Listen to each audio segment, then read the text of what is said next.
Hey YouTube, Mark Kaufman here, and today I want to do a review on my Seiko SRPD87, and here it is.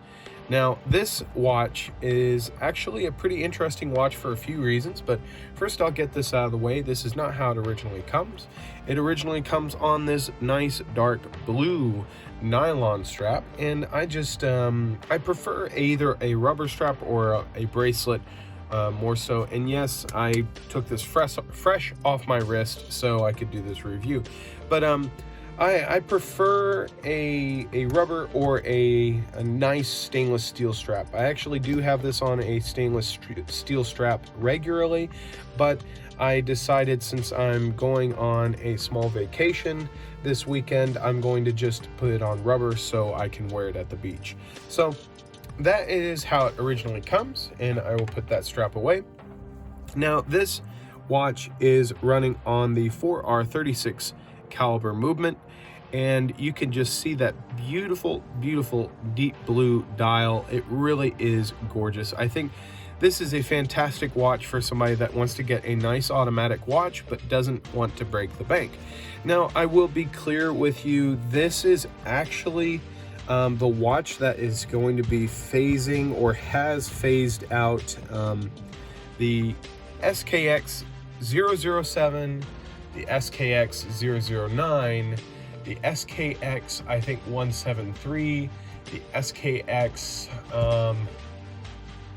SKA. I mean, a lot of their ISO rated dive watches made by Seiko are actually being phased out and discontinued to make room for these watches. And Seiko has actually made this their primary Seiko 5 line. This is the Seiko 5 line to Seiko. It's no longer those Seiko 5 dress watches or anything like that. This is going to be the new face of Seiko 5. Now, I have made a few upgrades to this watch, and these are personal preferences. Now, I will kind of bounce back to the original watches that these kind of are facing out. The SKX and SKX 007 and SKX 009 were watches of mine. Give me 1 second here. Were watches of mine that I had for many years. I still have an SKX 009, and I bought that, and it must have been probably my 7th.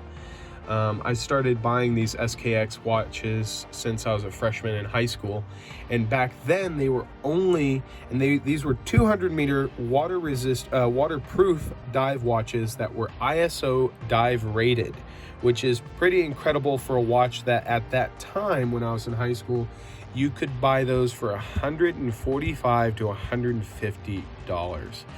That, for a watch of that caliber, was pretty dang incredible.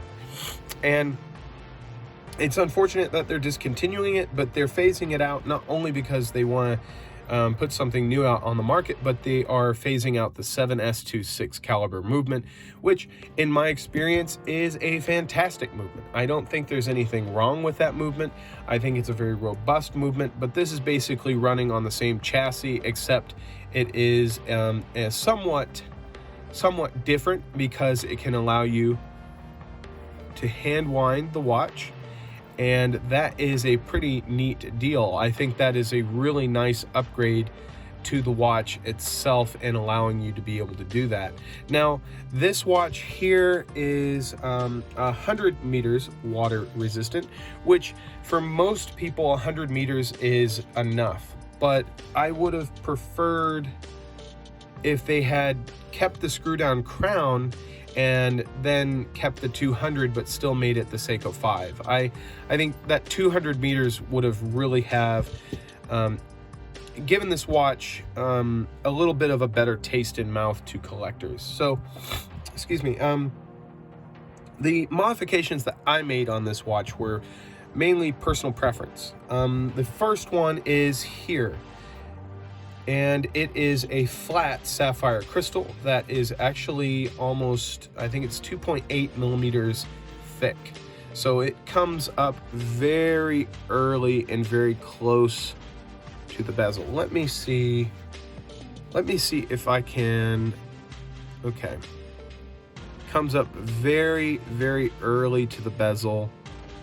When I actually installed this crystal, I actually didn't think it was going to clear the bezel, but it ended up doing so just fine. And you can see that this crystal is very, very clear. You can see the dial and hands very easily. And that one of the things they changed on this is that you can have that, I guess they would call them applied indices. I mean, like for me, as long as I can read the, oh, I'm sorry about that, I forgot, there we go. As long as I can read the dial very easily, it's a great watch for me. Which, I mean, from here you can see the time, and from here you can see the time. So it's a very effective dial. So I added this flat sapphire crystal. I think that would just increase the scratch resistancy and the durability of this watch. The other thing is that I installed this solid flat case back. Now these are aftermarket.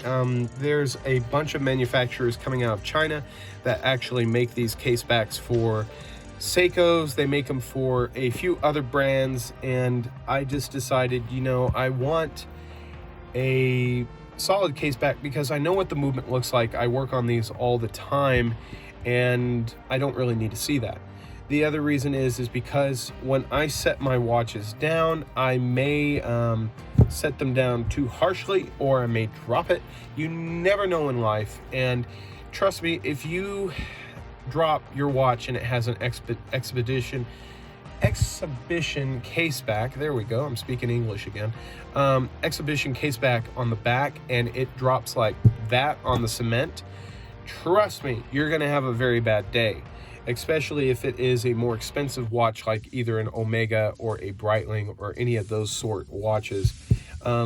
Exhibition casebacks are nice to see the movement, but it used to be that you didn't have to see the movement. You knew that the quality was good because of the brand. Now you have to see the quality to know the brand is good, I guess. I mean, or that technology has improved so much that they can do that and do high resistant, water resistant watches now. I mean, watches are an incredible thing, but for me, I want to have a durable watch, so I put this case back on there. Sorry that was so long-winded, my goodness. I just needed to say I put a solid case back on there because I don't want crystal getting broken in there, but I told you a whole story. This band is actually a band from Hadley Roma, and it's supposed to be very reminiscent of the bands that Seiko used to put on these watches back in the 80s and 90s. So actually this look and this feel of watch is very 80s and 90s esque. The Seiko actually had a lot of these watches like this in the same case, but they were running quartz movements. I can't really remember the caliber, but they were very high torque movements, very accurate and very robust. And this case has been around, and when I say case, I mean this shape, the crown at 4 o'clock, the bezel, I mean, a lot of this harkens back to the original Seiko diver, but this specific look harkens back to watches from the 80s and even the 70s. So this is actually a timeless design. I really think this design will outlast many other brands that are trying to put out dive watches at this time.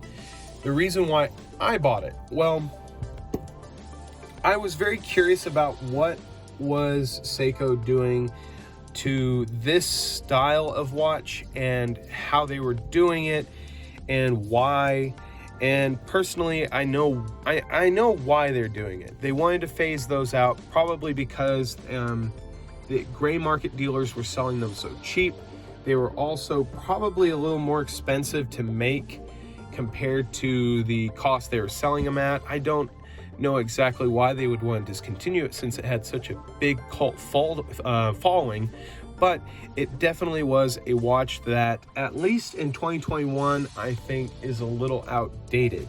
Seiko is now putting out watches that look very similar to this, but are about $800 to $500, that have sapphire crystals, have magnifying glass on the date, that have screw-down crowns with winding.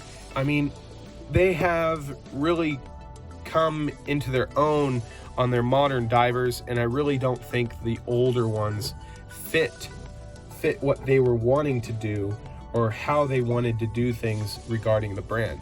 So this was a very curious watch for me because I wanted to see what they had changed, if the old parts from the other watch actually worked on this, which they do. Quite a few do. The crystal gasket is actually substantially different than the old one. If you used the old SKX crystal gasket on this, you would actually have a water problem. It would not be properly watertight because the gasket on this one is slightly, I believe it is slightly bigger. Because of that, you will not have a tight seal. So going into that, I was a little interested in it, but you can get these parts very readily right now because this is a brand new watch. The other thing is the crystal is the same. The crystal is exactly the same dimension, exactly the same thickness as the old one. And there's a reason why it probably doesn't make it to the 200 meter mark, is because this crown is actually not screw in. Another thing I forgot to mention about the movement really quick is that it does hack. I actually have this synchronized to another watch that I am testing, so I'm not going to be pulling the crown out to see it stop the seconds hand, because it's just too precious to me to be able to keep track of that other watch I'm repairing. So there's that difference. The bezel here does rotate very well, does have a very satisfying click to it.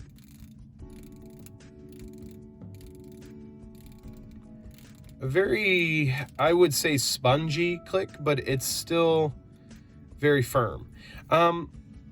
The bezel on this actually does fit the older watch as well, so that's really good to know. And the case is practically the same, except you do not have a screw down crown. So essentially you can use these parts almost completely interchangeably, but there's a few small differences. So you just have to keep that in mind if you're actually wanting to mod this. Now, the dial will accept dials from 7S to 6s. So if you wanted to modify the dial and the hands, they fit fine. I've actually found that Seiko has kept the hand diameter the exact same, so you can actually use hands from the 1970s or even 1980s that go on to those 7S or 7000 series movements, or even 6000 series movements. So really, it's really interesting to see that they have kept all those tolerances the same, and they haven't really changed a lot of things. I think that makes it a lot easier for manufacturing, so you don't have to change out a lot of tools. So sorry I'm going on a lot of watchmaker hullabaloo, but I mean, it explains why I have this watch versus having the older one. I do have the SKX009. I really regret selling the SKX007 because when I was younger, I felt like the SKX007, I thought it was so cool that they named a watch with the serial, a model number that was 007. I just thought that was really cool. And then their other counterpart to that watch, which is also known as the Pepsi because the bezel here is red, they even named that one 009, which is 007's counterpart or partner in some cases of the book. So I thought that was just really cool that they did that. And it's unfortunate they've discontinued it, but alas, we have to move forward and make watches better in some cases, and then look back at the older ones and just accept what they were back in the day. So I'm going to put this on my wrist and then conclude this video because it is getting a little lengthy.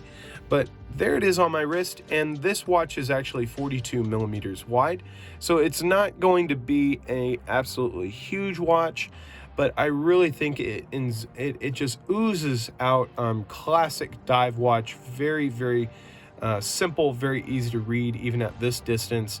But I will tell you, this watch is only really good for snorkeling or a little bit of swimming, but I wouldn't go professionally diving with it. But it is definitely a great watch, and I would definitely recommend it. So that was the Seiko SRPD, I think it's 87. At this point, I've forgotten the model number.